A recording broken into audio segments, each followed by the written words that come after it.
Gets open for three. Dagger! The kick, and here it comes. Swing and a miss! And a World Series Game 7 winning Curly W is in the books. Washington Capitals are the 2018 Stanley Cup champions. You like that? You like that? I like that.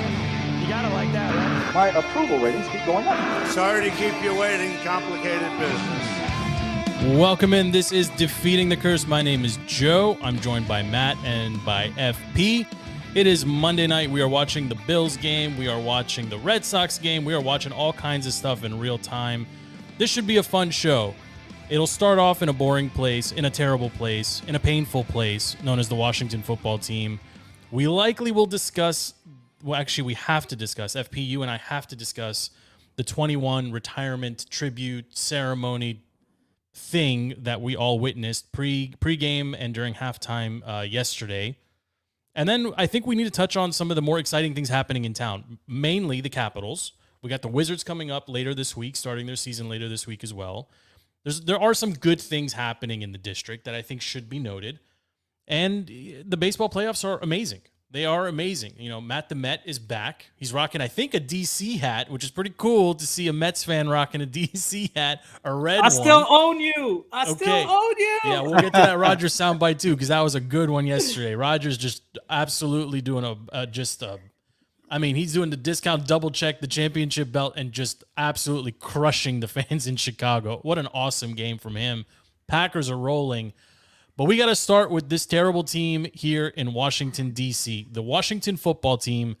These guys on the field, not performing. Off the field, complete and utter disaster. There is no other word for this team. Insert any adjective you want. Embarrassing, dysfunctional, childish. You pick your poison. There is no positive adjectives for this team right now. It's a show. It's a show. It's a mess. And the game yesterday, I mean, FP, do you want to start with the game or you want to start with the Sean Taylor tribute? I kind of want to start with Sean Taylor because let's start with 21. All right. Yeah. 21 for us, okay, as fans of this team, will forever hold a very, very special place. His career was very short. It was fast and furious. It was hard hitting. And we were on a different trajectory with him on the field. He 100%. Was drafted, right? Joe Gibbs came in. He said, this is my guy, right? Taylor came in. He wore 36. I have one of those 36 jerseys, which I actually value and I cherish very much. It's one of the few things that I still really hold on to. Watching him play in person was an amazing thing for me to actually witness. That was, right around the time I was graduating college. Stevie and I got our season tickets, and we were there every week to watch 36, who then became 21. And that legend just grew and grew and grew. But the team was also building around him. And some people maybe forget about this, but that secondary was high. I mean, before the Legion of Boom, it was this unit, 100%. Anchored by 21, yep. Anchored by Taylor. Remember when they drafted LaRon Landry before the roids and the crazy biceps, right? He was free that safety, was strong to be the safety. Tandem of the decade. And we only got to see it for half of one season, really. And then injuries and obviously, unfortunately, what happened. To see how this franchise did him yesterday, let me just share what I did yesterday personally, okay? I went to church early in the morning, like I always do on Sunday. I came home and I told my wife and my kids, the Washington football team is doing this thing online. I just got to sit down and pay attention from... usually the game starts at 1, so I need to sit down and kind of be ready to do like DTC stuff or whatever around, 12:30, 12:45. But yesterday I sat down at 11:30, ready to take it all in, just ready to relive some of the interviews and the sound bites and the game highlights or whatever. The rededication of the road leading to the stadium. Did you guys see this? The porta potty road? It's literally in front of toilets. Yeah, toilet road. It's in front of toilets. The on-field tribute is literally an afterthought, in my opinion, in which the opposing team's quarterback is dancing and doing TikTok videos on. Nobody seems the brother. Sorry, the brother. No one seems to want to walk over and say, hey, maybe you shouldn't be in this chained off little area just for today, maybe the football team doesn't put it in the VIP standing section. Right. Maybe. The halftime show or the halftime dedication ceremony, not a single speech, no Clinton Portis, no Santana Moss, no Joe Gibbs, no not a single soundbite, not a single highlight video, nothing. I'm going to try not to lose my cool here because I'm getting hot just thinking about it. Don't tell me that this is something that's been planned, alumni weekend BS. Don't tell me all this when my eyes tell me you're throwing it together to deflect off of what's happening yet again in your clubhouse, in your freaking practice facility with your head athletic trainer being arrested or being suspended and put under investigation. The emails from your former team president coming to light, causing another head coach in the league to be fired. An investigation that led to nothing. Don't tell me that you've been planning this for months and months and then do this to this guy. This is the third person to be retired by this franchise. Third jersey ever. 1, 2, 3. And this is what we got. I don't know why we cheer for this team. Like I'm gonna take a step back here. I'm gonna let you guys opine, but that's what I saw yesterday. Before that game kicked off, I was pissed. At halftime, I was super pissed. I was livid. By the end of it, I really didn't care. Like it's my fault for expecting more from this franchise. Yeah, FP, I want to give you a chance because you're the Skins fan here. Oh, sorry, the WFT fan here, right? But let me just say, man, as a Mets fan, do I feel your pain? Because this is exactly what they would do, right? Dysfunction at every level of the organization and deflecting from what a real problem is, trying to throw something at the fans that's not well thought out, right? That's sort of like, hey, we care about you. And the end result is worse than had they not done anything at all. Just don't do anything. Just don't do anything. Don't bring his family. Don't bring his family into town and have him stand in front of toilets. Right. While rocking tell me a that hoodie, this is something special. While your billionaire owner is rocking a hoodie looking like he doesn't even care to be there. He doesn't care. He probably didn't even own the sweatshirt. He probably just walked into the store and said, "It's my team, give me a sweatshirt." Too big for him. 4 sizes too big for him. The whole situation was embarrassing from top to bottom. And I'll start from this. There's a huge group, a big part of this fan base that's after the glory days, after the Super Bowl runs with Gibbs 1.0. And the thing that kind of locked that part of the fan base is that's you, that's me, that's a lot of people in the late 20s to 40s age, was that Sean Taylor team, was that tenacious defense that we had, that we were building on, that trajectory that you were talking to. That's what locked this fan base in. And for Dan Snyder and for this franchise to essentially spit all over it and disgrace his name and do something which clearly to anybody watching was put together within 3 days, surprisingly, it's a joke. An embarrassment. It was such an embarrassment. I mean, I think what also hurts me that nobody's really talking about is you have Jason Wright come out with this huge president's letter, this huge like statement to the fan base being like, oh, we planned it and we dropped the ball and we did all that.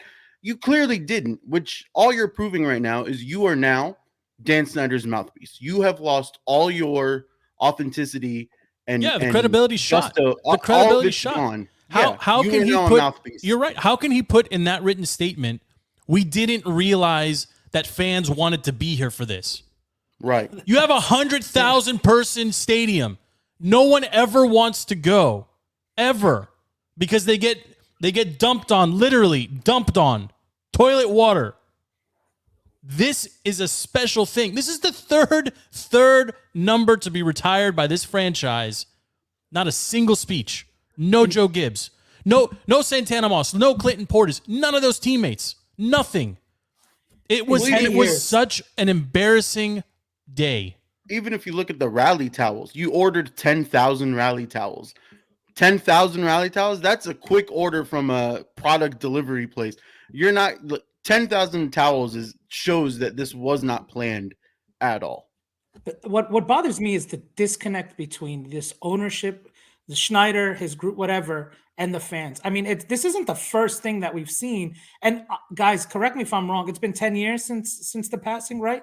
And he's the most significant person that's been in the Washington football team in this maybe for the last 15. Right, probably outside of maybe RG3 and the hype that surrounded him when he was. Sean Taylor made the Redskins scary, relevant. He had the respect of all the NFC. As a Giants fan, I can tell you we did not want to go up against NFL. I mean, everybody was afraid of him. For sure. And what happened to him? I mean, first of all, the fact it took this long is one mistake, okay? The second mistake is you threw it all together, and it was completely embarrassing, and you don't know your fans. Like, at this point, you don't know what your fans, you don't know what matters to them, you don't know who matters to them, and you keep running an organization that is an embarrassment, honestly. And I start with why do we root for these teams? Why do we continue to put good money and good time into somebody that doesn't care back? Well, we have to stop. We have to stop, and that's that's my appeal here, right? I mean, we're a fan podcast, okay? We're very grateful anytime somebody interacts with the show. We love doing this, and that's why we keep doing it. We have to stop. We have to stop. We have to stop spending money. Look at how much money. I mean, I bought a new hat. I bought a new sweatshirt. I hate that my team doesn't have a name, but you know what? It's fitting. This team, we don't deserve a name. We literally don't deserve a name. Washington porter parties at this point. We are would crap. Be suitable. And on top of all that, we just embarrassed ourselves. Yeah. I mean, I'm not going to say the national stage because really no one cares about the football team outside of DC. The glory days are way over. This isn't the powerhouse it was. Carolina is an established fan base now. Atlanta's an established fan base. The Ravens, of course, are an established fan base. So this idea that the Mid-Atlantic is owned somehow or whatever, like the Titans are an established fan base, that's all over. The only people that care about this franchise are the people, within 30 miles of DC, if they're even paying attention. And 5 of them happen to be affiliated with this show. Yesterday was extremely embarrassing. And I saw this I want to get your thoughts on this. I saw this on Twitter. It was posted by Chad Ryan, and it was brilliant. And I can't take credit for it, but he said just some of the things he would have done, right? If this is his franchise and he's going to retire a revered number because of a player who was well respected, even though his time was short, but the fan base is literally loves him. Change the logo, which you don't even have one, on the middle of the field. Put 21 on the middle of the field instead of in a VIP area where someone can dance on it and do a TikTok video. Order more, as FP said, get more than 10,000 towels. Okay? And don't make them, don't step in it further and say fans can buy one. No. Give them away. Let people know that you care about them as fans and that you really do care about this individual and what he did for your franchise in such a short time. Have everyone put 21 on their jersey. They had it on the helmet, which was kind of cool, but on the jersey where you can see it every single play, I like that. I mean, that's something that I like. Have interviews playing constantly. Every commercial break, an interview. Opponents, teammates, coaches, whatever, something to honor this man. A scholarship, something in his honor, something that'll live on. There's talk. My favorite one is this talk about, potentially, as the team will move into a new stadium eventually, plans to have a section dedicated, Sean Taylor section, something. Do something meaningful, something that that we can get behind as fans. What they did yesterday was embarrassing. The porta potty pick. I mean, if I was a member of Sean Taylor's family, I don't know if I would have gotten in that picture knowing I thought it was photoshopped. I truly thought it was photoshopped. I can't believe that. I can't believe that this is the idea. We're gonna have the family pose with a road sign in front of toilets. I mean, and FP, you hit it right. Ultimately, all of this, the brass, and I have a little clip here I'm going to play from Rivera as well, from Coach. For the president of the team to come out and say, we didn't realize that everyone was in love with Sean Taylor and wanted to participate. Sorry, we didn't give you more notice. Bad look. But the head coach said it too. Just listen to this little soundbite here. I appreciate that. I appreciate the fans, being upset about it. I do, because it just shows how much they care. I think that's a good thing. And again, for whatever reason, we made a mistake then. We own the mistake, but we're still going to honor Sean to the best of our ability and try and do it right from this point. I mean, that's all we can do. We can't change anything, and just we're sorry. Apologize. And I'm just going to say this, and I'm going to get killed for it, maybe, but I don't really care anymore. I'm done with Rivera. I'm 100% done with 100% Rivera. done with him. Tomorrow will be the Ron quotes, or later this week we'll do the Ron quotes based on his press conference on Tuesday, or his media day on Tuesday. I'm 100% done with Ron. He's the wrong guy at the wrong time for this franchise. I'm sorry. I'm done with Ron. I'm done with the constant positivity. I'm done with we're doing some things right, and we can talk about the game itself too. Sound bites after the game. I mean, that clip was specific to the fans and the debacle that was the 21 retirement and the retirement ceremony, not being prepared, not explaining to fans why it was happening, continuing to double down on the lie that this was all planned when the entire family actually said that they were only notified like 2 days ago, 3 days ago, 4 days ago. It's complete garbage. It's BS. Call it what it is. It's BS. But I'm done with Ron telling me that the players are improving. I'm done with Ron telling me that the defense is getting good pressure, and 1 to 2 plays away. Yes. Trash. No. At some point, and we've said this now weeks and weeks and weeks in a row, the players haven't changed substantially since last year. The coaching hasn't changed substantially since last year. The quality of opponents has changed. We're playing better opponents. Ron is getting outcoached every single week. Yep. Every single week. He just stands there like this all game long. I'm just staring at him walking up and down the sideline. He doesn't call offensive plays. He doesn't call defensive plays. Yeah, he doesn't get in Del Rio's face. He does nothing. Scott Turner yesterday called the most vanilla game, the most Scott Turner game of the season. And then to hear Ron, and this is what really got me, FP, to hear Ron say post-game that Heineke was doing what we asked him to do, which was take what the defense is giving you, is such utter crap. So much. He missed so many receivers. Crap. The offense, like, fundamentally, I have a problem with this. It's the same thing we've said before with the Ron quotes. The offense cannot go out there and take the lead on what play to run based on the defense, because the defense is designed and schemed to confuse the offense. The, at the time, 31st ranked defense, by the way. Yeah, your offense struggled against the 31st ranked defense. That's right. You put up 13 points against the 31st ranked defense. It was disgusting. Heineke missed a lot of open receivers. I'm done with Heineke too. I'm ready for even Fitzpatrick for a little bit of arm strength. Look, Heineke's not a franchise quarterback. Okay, he's not. But we can put all that to rest. It's getting to the point where a lot of things need to be changed and quick, and it starts with Ron. And you almost look at like the all or nothing Carolina Panthers season, where Ron Rivera is on Amazon Prime and he's dropping F-bombs and yelling at his team and hyped up and ready to kill for his team. And then you look at the Ron that we have, and I don't know if there's a graceful way to say this, but after his scare last year and what he went through, it's almost like we have a shell of Ron Rivera, and there's no tenacity to him right now. Maybe there is in the locker room, but you can't say that based on the product we're seeing on the field. And there's one thing I want to point out, something that I noticed really funny watching the game. JDR is standing on the sideline holding his defensive play sheet. And on the entire back side of it is like a picture of his like granddaughter or something. I've never in my life of watching the NFL seen a coordinator that has enough room on his play sheet to put pictures of his family members on it. That thing is stuffed with plays and notes and calls and audibles. I've never seen a coordinator. Maybe only Jay Gruden, right? Jay Gruden had that like crumbled like legal pad. Just like a bunch of papers. He looked like he hung over on the right end, was finishing his homework before the game. But the everything is just so broken right now. Our defenses have never been this. Our Minuski defense, our Joe Barry defense, none of our defenses have been ranked this low. With 5 years of first-round high-end picks dedicated to the defense, never ranked this low. And we're 1 to 2 plays away. Those 1 to 2 plays are always 14 to 21 points worth of plays every single game. And I think the defense. Sorry, Matt. The defense. I mean, I could talk about the defense forever.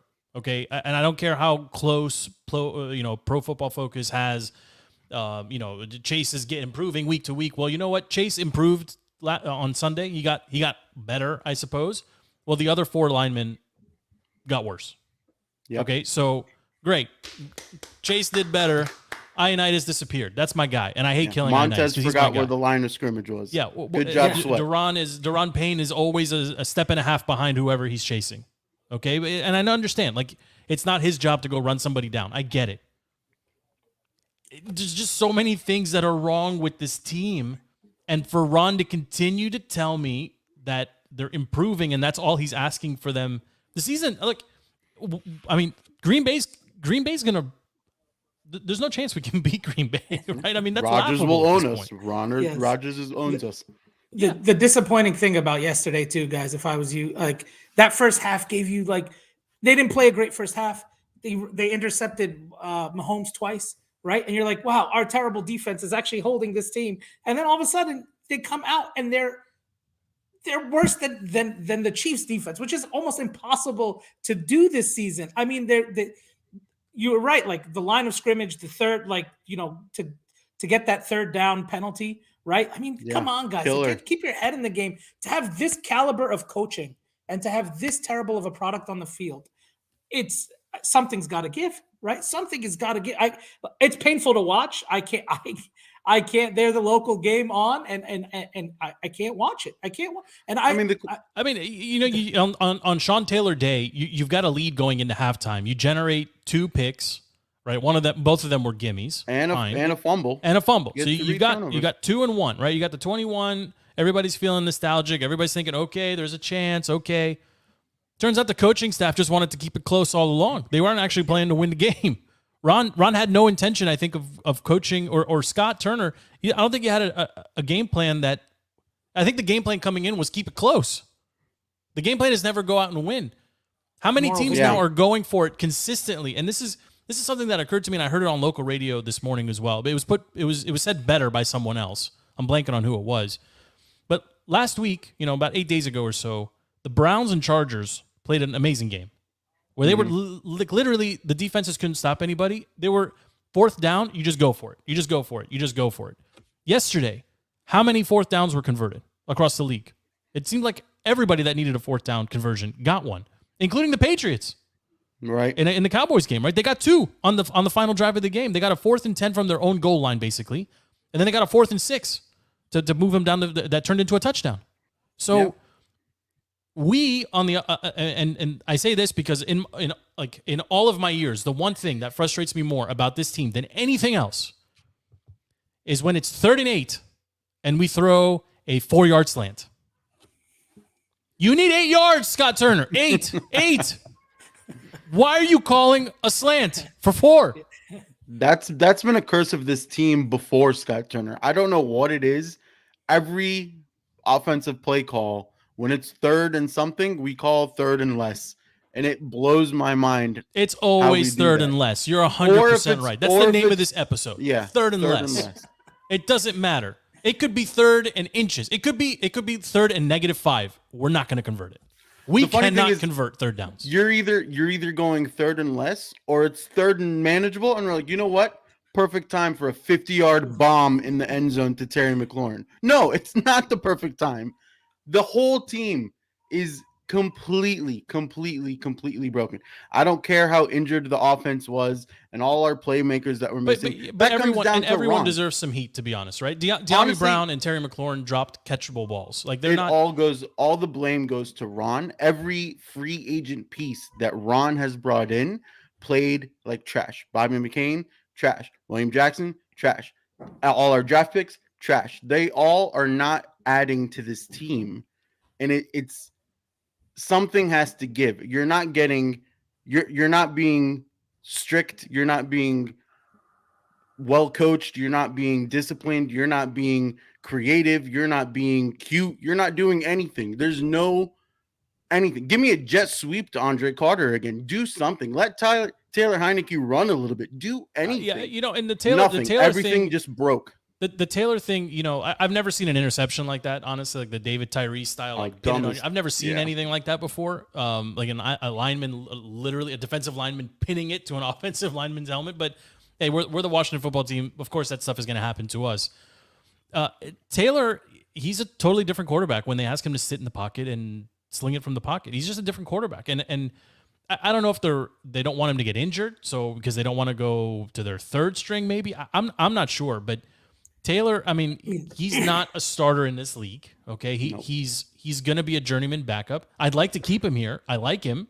I think he's serviceable, but he's not going to be the guy that's going to lead you to the promised land. That's just not going to happen. And again, like somebody brought up Aaron Rodgers, right? And Aaron Rodgers yesterday literally is screaming at the top of his lungs in Chicago to the Chicago fans, "I own you." And there was a fantastic stat that was broadcast that didn't get enough screen time yesterday. Since 1992, do you know how many quarterbacks have started for the Chicago Bears in this rivalry in particular between the Bears and the Packers? Since 92. 36. Close. I mean, it's 20. 20. How many quarterbacks have started for the Packers since 1992 in every Packers? 2. Yeah, 2? With the exception of one where Rodgers was injured. One game. It was Huntley started one game. 2 quarterbacks. The Chargers had Drew Brees, Phillip Rivers, and now have Justin Herbert.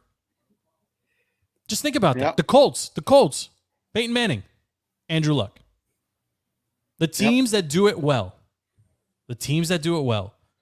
like there is no greater divide in this sport than consistent quarterback play. It doesn't even have to be elite quarterback play. Consistent quarterback play. There's 3 good ones. Everyone else is just trying to find someone to manage a game. All of them. Every other team is just trying to find someone to like the divide is so tremendous between a franchise quarterback and everything else. I love Chase. He was the wrong draft pick for this team because this team needed a quarterback. And this team, and frankly, Clay Travis has been saying this forever. He deserves a ton of credit. If you're a team without a franchise quarterback, you should be drafting a quarterback every single year. Every single year, you should identify 3. The Browns way. Yeah, every single year, you should identify 3 to 4 quarterbacks that'll be available at some point during the draft where you can snag them, probably outside the 4th draft because you don't want to pay them like top 4 draft pick money. But every single year, you've got to roll the dice in hopes that you can find that one that's going to come in and be serviceable. And I will always give Joe Gibbs a ton of credit for this. A ton. Because he drafted 2 guys back to back. He got the guy that the owner wanted, and he got the guy that he wanted. The guy he wanted is still in the league and just passed 30,000 yards for his career. Kirk, for better for worse, he is a franchise quarterback. He's not an elite franchise quarterback, but he's going to show up every single week, and he's going to put your team in a position to win more often than not. And he just passed. He's the 50th player to cross that 30,000 yard mark. He passed Randall Cunningham this past Sunday. Yeah. He's now 30,000 yards. Even if you look at the Seahawks last night against the Steelers, that was a completely different offense without Russell Wilson. And no knock on Geno Smith, but that top tier starting caliber franchise quarterback, the drop off was steep once Russell was out. Steep. Yeah. And I'm not saying anything. I'm not saying anything provocative when I say the quarterback is the most important position in sports, and this team has been without one now for a hell of a long time. Okay, I think there was hope with RG3, obviously, and I think the RG3 stuff scared them. When you talk about Tyler Heineke, why he's not running, I think it scared them. The idea that your quarterback gets hit, but mobile quarterback in this league. Honestly, but Matt, like I, as a fan of this team, I don't buy that because we had Kirk Cousins. He was on our roster. And Goose Allen refused to give him a contract. He could still be the quarterback here. We could be talking about some other problem with this team. That's not quarterback. But you could have had Kirk and all the defensive players that we drafted. And you could have had a couple of NFC championships too, or NFC East championships. It would have been possible. You could have then focused your draft spend picks the on draft weapons. Picks on everything else. You would spend the draft picks on your wide receivers. You'd spend draft picks on offensive linemen, on running backs, on whatever. You would spend draft picks on other things. Right? Like when you have that quarterback position, again, he's not elite. He's not an elite franchise quarterback. But he doesn't miss games to injury. And he's going to show up every single week. This also brings back another point to something that I hate about Ron Rivera is he has this flawed mentality of we're going to build the team up and then one day plug and play that franchise QB in. I don't know what formula he has in his head, But that doesn't work if the build your team up section isn't being built or is being built with a lot of terrible players. You're right. Yes, so that's an excellent point. What's your move that you're making here? To say that a different way, FP, we are not a quarterback away. Yeah. Correct. Right? You're not the Patriots, right? Which is that's the Bill Belichick model, right? That any one piece is replaceable. Now he's been proven wrong since Brady departed, but that's what Bill Belichick has built. Well, but he's closer than the football team. Absolutely, he's got a lesser defensive base from a talent perspective. Maybe we don't make it to overtime against the Cowboys. No way in hell. No, we don't. We don't. And frankly, the Ricky Seals, the Ricky Seals touchdown yesterday was a blown coverage against a bad defense, right? I mean, and he's not very fast. I mean, he just kind of jogged his way into this blown coverage touchdown. So let's not celebrate it too much. And Jamin Davis, like, all right. I mean, it's like Ron heard everybody complaining that this guy he's not on the field enough. He puts him out there. I mean, it's his best game as a pro. He had 11 tackles. Do you see the flaw in that? You don't let Jamin Davis get any practice the first 5 games of the year. Oh, number 2 offense in the league? Sure. Go in, rookie linebacker. Let's see what you got against Patrick Mahomes, Tyreek Hill, and Kelsey. Worst time to give him all the reps. And it makes honestly, no sense. And defensively, I mean, the Chiefs hung almost 500 yards of offense. Fun fact, 21 unanswered points. That's right. That's their own tribute. Yeah. Mahomes is playing cute. He played cute in the first half, got picked off twice, came out, told coach, I mean, the clip was well broadcast, right? He put his arm around Andy Reid and said, I got it. Like, there's nothing exotic about this defense. And basically said another way, I'll say it for him.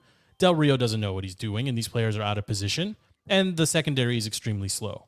And the single thing that I can't stop seeing now, Kendall Fuller is not who I remember him being. I remember being so upset when he was traded away to the Chiefs after, showing a lot of promise. He goes to the Chiefs, he wins the Super Bowl. Obviously, he's come back since then. Kendall Fuller is not the same cornerback. He's exposed regularly and often. And with that, he was making plays, which shows you how bad everybody else is in that secondary. Yeah. I mean, it was just bad. I mean, no one on this show or around the league had Washington beating the Chiefs. I mean, some would even argue that it was closer than anticipated, right? I mean, we took the Chiefs to cover in pretty much every parlay bet that we had as a show and on our individual accounts. I don't think anyone had Washington winning this game, but they played poorly. I mean, there's no other word for it. I mean, they played poorly against a terrible defense. I mean, when the schedule came out, 2-4, everybody would have said, yeah, 2-4 is right. Not this way. The game plan was about as good as the plan for the Sean Taylor memorial. I mean, I just come down honestly, from that. I can't go back there. I can't. It was those two. It was that kind of terrible. weekend. That's just the franchise as a whole doesn't. And it's almost like, is the product on the field truly suffering because of your ownership? And it's a hard connection to make. But when you're a player and you have to go day in and day out into this facility, into this practice field, into your crappy home football field, knowing that the entire nation mocks you, laughs at you, everybody hates the owner, everybody hates what your team stands for, everybody thinks everything that you guys do is always trash. It's hard to get yourself, even though you're a professional, even though you're getting paid millions of dollars, it's hard to get yourself hyped up and ready to just go out and shed your blood and tears for this team when it's ask any dysfunctional franchise across any sport. When you have a bad owner, it drops everything down. And once that owner switches out, all of a sudden the play starts picking up. All of a sudden the morale starts picking up. All of a sudden the performance starts picking up. Well, everybody's ready to fight. The owner's not helping himself right now either, right? He's burying the lead, and the league is helping him regarding this investigation into whatever type of conduct. It can't be good conduct, right? It's the only investigation in my lifetime that the output was nothing. There's no actual documentation or findings of this investigation, and now selective leaking basically is what's happening. Weaponized emails. Something clearly is off here, right? And the Shield is going to protect the Shield. Listen, once upon a time, the NBA tried to do the same thing, and it did not go well. The NBA, you could argue, really hasn't recovered since then by trying to protect itself from itself. And Goodell's done this a couple times. I mean, the one that I can. Right now, you still have guys like Deshaun Watson on a roster with allegations, 24 allegations of misconduct. He's an active player on a roster. The league isn't doing anything about that, right? Richard Sherman, again, I'm not taking shots at anybody. I'm just stating facts here. These are people that are allowed to put on the uniform and represent the league. There's a coach that was terminated over an email that he sent in poor taste from a decade ago. Right. Like, there's something very wrong here, right? And it just, again, with this team, with the Washington football team, there's always, if there's smoke, it's not just fire. There's literally like a bomb exploding. Like there's always going to be something. This thrown together 21 tribute, we all sniffed it out immediately. Like, how did none of us know about this? Even the game tickets didn't have it, like 21, like didn't have Sean on the ticket. Like, don't tell me this was planned out forever. And FB, you said it. Now everyone's kind of exposed themselves as just being mouthpieces, even though we were told that they weren't going to be. From Julie Donaldson to even D'Angelo, man, like in the broadcast booth, that kills me to say. Yeah. None of these guys were part of the tribute. None of them were on the field. No Santana Moss, no Clinton Portis, no D'Angelo Hall, no Joe Gibbs. Nothing. No one. No Gary Williams. The guys that coached him, nothing. Like, are we that stupid and gullible that we're just going to say, oh, yeah, they all couldn't make it? Come on. They've been dying for this day. It's disappointing. The whole thing is disappointing. But let's listen. I do want to pivot here. Give a little bit of time to some of the good things happening in the district. Primarily the Caps. The Caps opened the season last week and looked really good.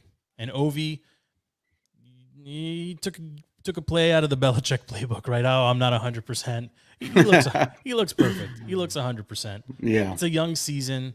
I'm gonna pull up the standings here. What are they? 2-1. If I'm not mistaken, 2-2. No, you're 1-0-1. 1-0-1. Game 3 is tomorrow against the Avs, which is great. So you have essentially 3 points already on the season.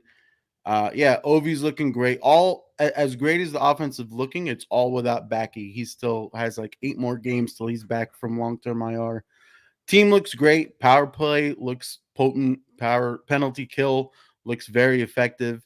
Vitek is doing great in the net. He's definitely eclipsing Samsonov. And we talked about that too, FP. Like they valued him so much that even though they had to expose him in the Kraken expansion draft, they went back and traded for him right before the season started. They knew what they had and they weren't ready to give it up. So they had to leave him exposed. He was claimed by the Kraken. And then they came back and said, no, we want him, and pulled a trade off right before the season started to get him back. He has a much higher ceiling than Samsonov, and he has cleaner rebounds, more kind of robot. You want your goalie to kind of have robotic moves and very calculated moves in the net, and that's what Vitek brings. Samsonov, very good, and he can be a great kind of 1-2 spell, but he's not going to do as great as Vitek, and that kind of gives the Caps as a whole. He's allowed 3 goals in 6 periods of hockey against 2 really good teams. You think could he be the guy in net for a long time? I can see him kind of having the same trajectory as Holtby and kind of. I know those are big shoes. Like I'm not trying to put you on the spot, but if you look at Holtby's start of him being a Cap, specifically just to the Caps, people weren't really high on Holtby, but then the more those big moments came, the more he answered, the more people fell in love. And I can absolutely see Vitek follow that trajectory. The other thing you have to, the bigger news is the kid, right? The draft pick, Hendrix Lapierre, gets his first goal against the Rangers. It's this huge moment. Oshie picks him up. Everyone's hugging him. Dude's smiling across his face. He struggled a little bit against the Bolts, against Tampa Bay. And it's sort of, you can just see that he still is kind of growing into the NHL. And the big switch for tomorrow. It would have been nice if the TNT broadcast crew would have. Oh my goodness. shut up just goodness. a little bit, let it play out so we can enjoy. I mean, don't get me wrong. Never take Gretzky off TV because we scored twice while he's talking. But I mean, TNT has a lot of work to do. Even having Charles Barkley there on intermission, first intermission of the first Caps game, we have to see Charles Barkley defend goals. But I didn't mind that too much. Like, I didn't mind it. I mean, yeah, why but not? give me some analysis. Do Barkley something. was hanging out with the Manning brothers too, right? Like, why not? Yeah, why not? I mean, it's nice to see that hockey. Are they back, by the way? Are Peyton and Eli back next weekend? I believe. Yeah, I'm watching the real broadcast right now. This is not a fun game that's happening right now.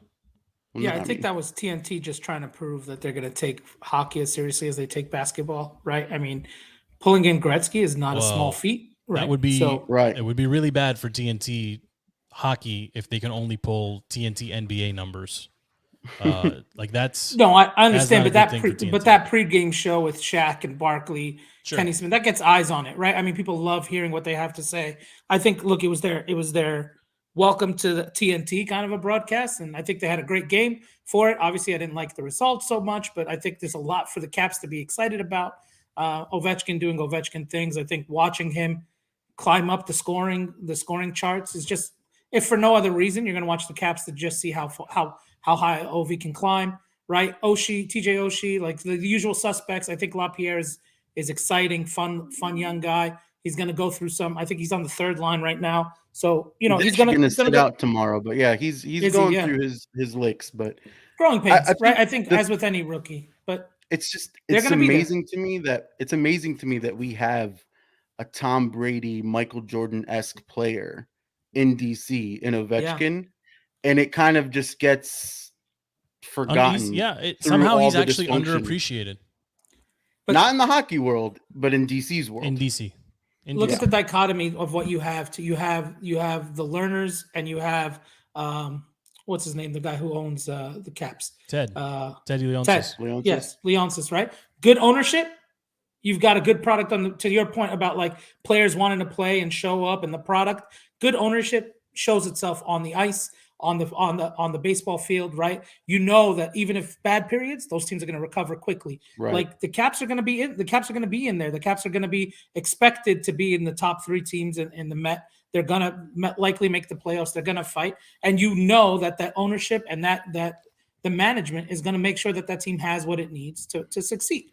And the Caps I think are better than just playoffs. I think they should have some aspirations beyond just playoffs. I mean, this is a good team, and this team after 2 games, there's a lot of teams in the NHL right now. I mean, the Avs are going to miss like 6 starters tomorrow. Yeah. There's a lot of teams in the NHL right now struggling with health, and for whatever reason, 75% Ovechkin is playing better than almost anybody. Backstrom comes back. The team's relatively very healthy. Yeah, I mean, it's an amazing. I mean, this is really your second year with your new coach and just no COVID issues, and Laviolette is just gonna. He looks like he has these guys more prepared than all the fluff we saw last year. And there's enough savvy veterans here that I think can play smart minutes. Like, I mean, it's an early season, so let's not get too you got a ahead good balance of vets it's a balanced, and rookies. It's a balanced roster. Kuzi looks like he's more into playing hockey this year than doing cocaine, so that's fantastic. Let's hope. I mean, but also I think you've come off the high of the cup win, right? And now it's like you expect something, you want something from this team, right? And so you want to see them go head to head with the Penguins and go to head to head with the. And I think Ovi's got more in him. I don't. He's not definitely done. Does. He's got something still in him, and I think. And it's nice seeing the continuity after that cup win, and you've kind of leveled off and you're still competitive, as opposed to the Nats where it's like win, blow up, and destruction. Load management, management, baby. That's what we're talking about. But there is something special about like the great ones across all sports. They find a way to adapt their game, right? Like Jordan. He wasn't dunking over people in 96, even when he came back as a Wizard, right? He found a way to evolve his game, to stay competitive, to stay in it, even though he was old and he couldn't do physically what he had to do, like what he could do previously. I think Ovi, to some extent, is doing that now too. I mean, young Ovi was doing like the equivalent of like 360 dunks, right? He was doing crazy stuff. Yeah, The he was team wasn't acrobatic always with winning. his plays. Right, but the team wasn't very good, around him. And you guys know how I feel about Kobe. Young Kobe was really, really athletic, really, really good, and really can put on a show. But it was really hard to win with young Kobe, right? And Kobe had to change his game, and even obviously great success with Shaq, but even post Shaq, the game had to evolve even further, right? Again, much like Michael, you're not going to dunk over people every night. You're going to start doing fadeaways, and you're going to play smarter. I just feel like the great ones always kind of figure that out. And Obi, I think, has figured it out as well. I think he knows 100%. How to stay. I think he knows how to be efficient, right? He knows when to surge. He knows when he needs to stay, get others involved. Yeah. He just has that thing that the great ones do. And he's just fun to watch, man. He's just great to watch. The guy, and he loves hockey. Playing. This is a guy he who loves hockey. Playing. Yeah. He also just did one of the funniest hockey commercials I've seen in forever with him and Backstrom, some insurance commercial. But I mean, I'm so happy that he's here in this city, because you have your Bradley Beal drama, you have your Washington football drama, you have the Nats on a rebuild. It's nice that you kind of have Ovi just kind of according to Stevie, holding our hand. The Nats are reloading, not rebuilding, according to Stevie. Yeah, right? I kind of have to agree with Steve. I don't think they're far away. Although, if the Braves keep doing what they're doing, nobody's going to touch the NL East for a while. Let's close the show talking about some of these playoffs. The baseball playoffs, spectacular. Honestly, every single night, I don't think I've watched a bad game yet. Although today's might qualify. I mean, the Sox they're up 9-3 at the moment. Yeah. So, tonight's probably the most lopsided we've seen. But Matt, I'm just interested to get your take specifically on the team that I'm watching the closest personally is the Dodgers, and that's because Max is there. Max pitched last night, and Turner obviously there's a connection, even though we hate the Dodgers. Yeah, of course. There's a connection there, and I'm still cheering for these guys because we watched them for years and years and years here, and obviously they won a championship here in DC. But the Braves look like they've figured them out a little bit. Like, these games are close, and Atlanta's finding a way to they're beating them by an average of 1 run a game, right? So these are close games. There's no blowouts here. The MLB playoffs are often one of my favorites. I'm not going to go into why, but you guys know that I think there is real drama. I think the Dodgers have fallen into the classic case of just out coaching themselves, right? These guys, for a guy who's won 106 games, sometimes I feel like Dave Roberts is making decisions as if he has no idea what's going on. And that's really scary, right? There's a reason you got there. You have four top-notch starters that you could throw out there, from Walker Buehler to Urias and to not put Urias in game 1 and to go with a bullpen game with Blake, forget the guy that they put in there to hope to get 2 innings and then put Urias in. I like it from a hey, let's try something different, but you don't try something different game 1 of the NLCS, right? That's something you would have tried during the season. You would have tested that, and then you would have done it. And you are just over managing. Sometimes you're getting in your own way. And then yesterday they have a 4-2 lead. They go, and now he takes Urias in the 8th. You've had a bullpen that's carried you this whole way. Trust your bullpen. Dave Roberts, you need to get out of your own way. I think, last time we were on, I said, I'm expecting a repeat. I'm expecting the Dodgers. I'm expecting the Rays. The Rays got in their own way, and I'm seeing the same thing happen with the Dodgers, right? I think we'll get to Boston in a second and what they're doing. I think Kike Hernandez is all I can say. I mean, that's insane what he's doing. But I thought the Dodgers were going to lose that series to the Giants because they just got in their own way. And then finally yesterday, you and Stevie both were pretty. You were pretty confident that the Giants were going to find a way to win that final game. Obviously, it didn't play out that way. But the Red Sox are. There's some kind of wizards. Like they seem dead more times than any other team, and then just come right back. Last season, they came in last in the AL East, or second to last. Obviously, the Orioles are there, so that they fill that spot. So the last meaningful position in the AL East, right? And then so nobody thought that they would be relevant this year, and then they come out and they just keep mashing and mashing. And this literally, they are winning. They are winning with old-fashioned. We are going to beat your pitching staff over the head, and we're just going to match you with our own pitching staff. They got out to they hit 2 grand slams in game 2 in the first and the second inning. So then today they put up 6 runs in 2 innings. Like, they're just out there, they're mashing. In the ALDS, the entire team, except for one person, had a batting average over 300. And the guy who missed had like a 294 batting average. All right. So, I mean, we're talking about guys who are getting there, waiting for their pitches. Everybody's going up. It's next man up. They are absolutely pounding the ball, and they're pounding people's best pitchers. And I think it's kind of really scary. I didn't see this coming. I thought for sure the bats were going to get usually good pitching beats good hitting in the playoffs. And the Sox are turning that on its head. Not only are they bashing you, but they're putting their starters in there, getting 4 or 5 innings, and trusting their bullpen that isn't supposed to be that good. It's of the bullpens that are in the playoffs, they're probably the worst ranked. And yet here they are. They're up 9-3. They're about to go up 2-1 in the ALCS. And like, I don't want to see it, but I could see. I remember I told you I think Houston was the team to look out for, right? I thought if anybody surprised Houston, but I didn't see what Boston and Kike Hernandez, man, the guy. It's one of those.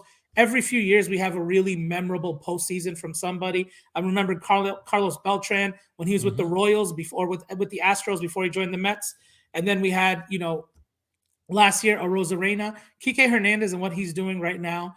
His last 5 games is legendary. I mean, it's special. It's the kind of stuff that's like must-watch TV. But I'm afraid to watch tomorrow's game, the Dodgers game, just to see how's Dave Roberts going to outsmart himself again. Like he's getting in his own way. He needs to trust his players, and he's not doing that right now. I mean, he pulled Justin Turner, a guy who has basically who has been there for the past 7 postseasons with them, or 6 postseasons, and yes, he's struggling, but that's a guy you leave in the playoffs. You trust your guys who got you there, and it's kind of really crazy to see what the Dodgers are doing right now. So, I mean, give me a couple predictions for tomorrow, but give me a teaser here. Are we Dodgers money go on the home Dodgers tomorrow. or the Braves tomorrow? I feel like the Dodgers are going to get it tomorrow. Yeah. Dodgers win tomorrow. The series, so game 3, they're going back to LA. I think the Dodgers will pull it out. I think they will set themselves somewhat. I think Buehler goes tomorrow, if I'm not mistaken. Yep. Let me check on that real quick. I think Buehler goes tomorrow. I think if Buehler goes tomorrow, he'll kind of level set things again. And then I think at 2-1, it's a new series. I think the Dodgers could still pull this off. I don't write them off, but I really like what I'm seeing from the Braves. They are hitting, timely hitting. They're getting great pitching.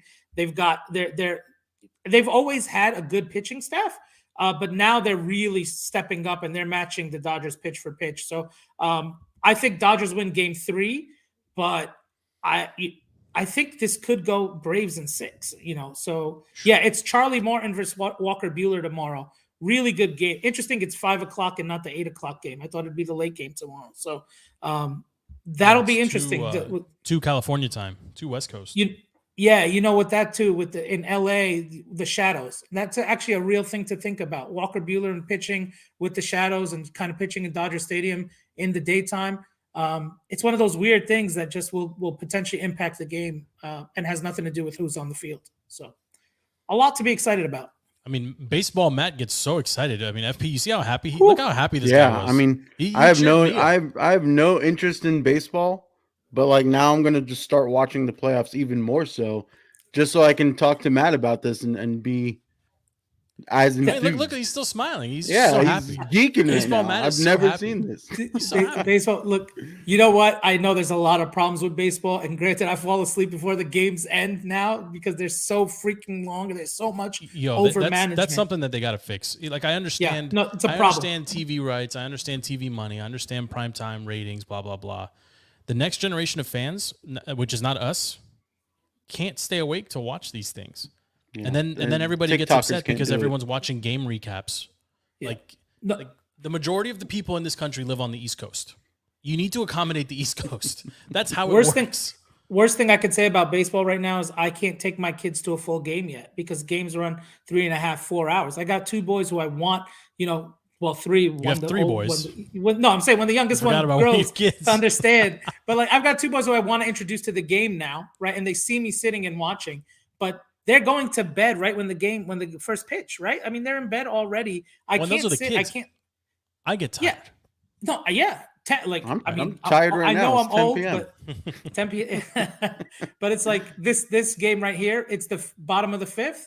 It could literally go 2 more hours for 4 innings. That's crazy. That's not okay, right? Like that's a problem. They tried to fix it with the 3-man rule for the bullpen. Some of that stuff is real stupid, but also baseball gets in its own way. They've got a lot of old man on my get off my lawn kind of the stuff. The doubleheader things, there was all kinds of weird stuff this year. So there's all kinds of weird stuff. I'm not against trying new stuff, but I also think like baseball's got to make a decision who they want to be and who they want to go after, because they're trying to be too many things to too many people. Well, look, there's actually good sports on right now. You alluded to both. You alluded to the baseball game. The football game actually got pretty interesting too. It was a dud when we started recording, and it's 23-17. It's looking pretty good. So there's some good sports to go watch here as we put an end to this Monday. FP and Matt, thank you so much for coming on the show, for talking all kinds of different things. I apologize to anyone who got offended by the 21 thoughts. I mean, I know FP and I, we get really heated about this topic, but you know what? We're angry fans just like everyone else. And again, I find myself at times wishing that somebody hears this, like just a sane fan's rant, about what should have been, what could have been, and how embarrassing it is. Like, my wife is a Broncos fan. You know how hard it is to watch? And the Broncos aren't even like a legacy team by any means, right? They're not the Bears. They're not the Packers. They're just a good team, with competent management. You know how hard it is? Like, do I really want to raise my kids to cheer for the football team, the team with no name? Like, it's one of these things, like, these are the things that I wrestle with, right, during toilet time. I'm sitting here thinking, like, contemplating my life's decisions, like, why am I really cheering for this team anymore? Like, isn't it easier just to, like, why can't I just pull, locally here, like Chad, for example, he dumped the team. He's a Titans fan now, right? And at first I thought it was a bit, but he's just like, my life is better without the football team. After 40 years of cheering for this team, what am I cheering for? And is it ever going to change with this owner in place? I mean, he embarrassed himself to an entirely new level yesterday, and it's going to take a long time. The product on the field can be improved more quickly than the off the field perception of this management, this owner, and just the constant crap that surrounds this franchise, and in our minds, I think as fans, we have found a way to separate the two, but in reality, it's all connected, right? It's the same franchise. So we'll see where we go from here. We get the Packers on Sunday. It's not going to be pretty. Rodgers, I think, was pretty clear about owning the Bears. Although Kirk did get him. He did get him. The last time we played these teams, if I'm not mistaken, it was a primetime game. We were at somebody's wedding watching on an iPad, if I'm not mistaken. It was a Sunday night game, I think, and Kirk got the better of him. I'll go back and check that before we do our preview show later this week. But any final thoughts, boys, before we put a bow on this? My 5-year-old the other day was asking me, does Washington have a football team? And I was like, I don't know how to answer that question. He's like, what's their name? I said, they don't actually have. You're not so lying. There you go. That's it. I was very honest with my kid about that. He's trying to find a team. It's not going to be the Washington team, most likely. So, and the Giants aren't any better. But yeah, save our kids. We could talk NFC East one time, but we need to save the kids from East Coast football. FP, any final thoughts? It kills me how enjoyable it is to watch a Cowboys team play. Every game they have is fun, and it kills me to see that and to see a crappy defense become an amazing defense, and Trayvon Diggs and Dak doing Dak things. Like, how can you hate Dak Prescott? And even all the Jerry Jones stuff, it gets flushed out by how much you love Dak Prescott and that team. And FP, talking about how enjoyable it is to watch a Cowboys game shows you what this Washington franchise has done to its fan base. That's perfect. I think we end the show right there. This is Defeating the Curse. We are cursed forevermore. Thank you for checking us out. Shows available on every podcast platform you can think of. You can find us on every social media platform. Just search for Defeating the Curse or DTC. Don't mind my dejected voice, but what FP said was perfect. It was perfect. Until next time, we are out.